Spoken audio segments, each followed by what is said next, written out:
there was going to be a meeting with Senator Fred Harris of Oklahoma for President Committee. And Brian was on that, and I was a big Fred Harris supporter, and so was Paul Sharman and me.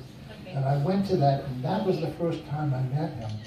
I worked for the federal government, so I couldn't really be that active in politics, but Brian, you should have seen when Brian took over the Democratic Party in this city. He and Peg Hennigan.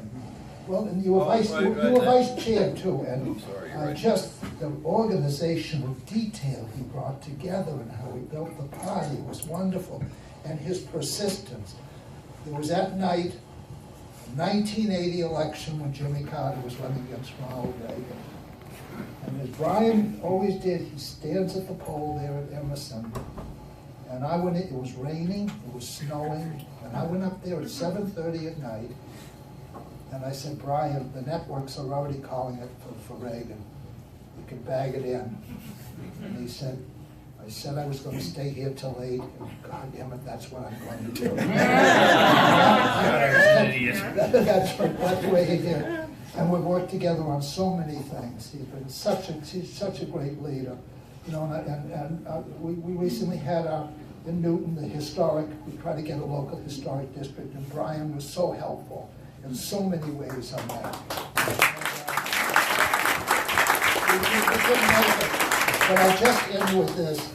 The Brian career of mine dovetailed at one point. He worked up in Lowell, and I was on a detail from Washington up to Lowell because we were trying to set up, you know, with all the boarding houses and factories and canals up there. We were trying to set up a program because we were cleaning up the Merrimack at the point to make certain that the public had access to this thing.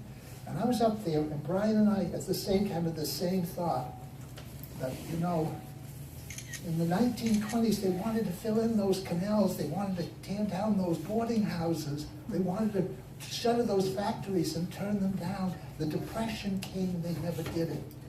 And could you imagine Lowell, if you've ever been up there for a concert without those things?